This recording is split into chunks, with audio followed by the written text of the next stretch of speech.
Saudi அரேபியாவின் Riyadh தொலாயா முகாமில் இலங்கை பணிப்பெண் ஒருவர் சந்தேகத்திற்கிடமான முறையில் உயிரிழந்தமை தொடர்பில் விசாரணைகளை மேற்கொள்ள உள்ளதாக சவுதிக்கான இலங்கை தூதரகம் தெரிவித்துள்ளது.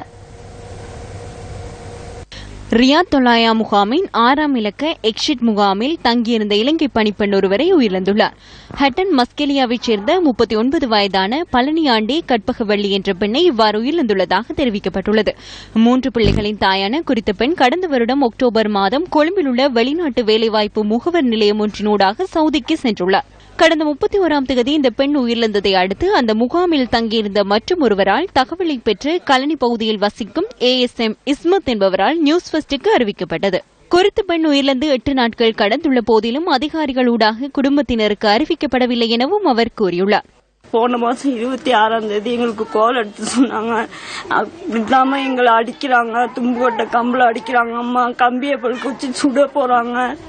எனக்கு ஒன்றும் தெரியல. அந்த மாதிரி ஓடுனேன், ஒரு வீட்டில் போயிட்டு ஒண்டிட்டேன். அவங்க பிடிச்சி கூட்டிக்கிட்டு வந்து என்ன திரும்ப இங்கேயே அடிக்கிறாங்க அம்மா அப்படின்னு சொல்லி அவங்க சொன்னாங்க.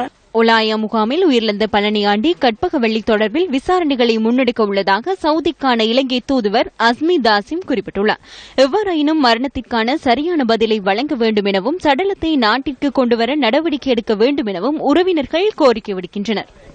அவங்களுக்கு தேவைப்பட்ட சாமான வாங்கி வைக்கிறேன்னு சொன்னாங்க. ஆனா எங்க அம்மா வந்தபடி எங்க அம்மா வேலைக்கு போனாங்க. அவங்களுக்கு என்ன ஆகுச்சுன்னு தெரியல. எல்லாம் சொல்றாங்க இறந்து போயிடுச்சுட்டு படிச்சு பெரிய ஆள வர சொன்னாங்க. தேவைப்பட்டதெல்லாம் வாங்கி தரேனாங்க. எங்க அம்மா இருக்காங்களா என்னன்னு தெரியல. எங்க அம்மா உயிரோட இருந்தா எங்களுக்கு பாக்குறது, எங்களுக்கு பேசுறது இருக்குது. இல்லாட்டி எங்க அம்மாட்டே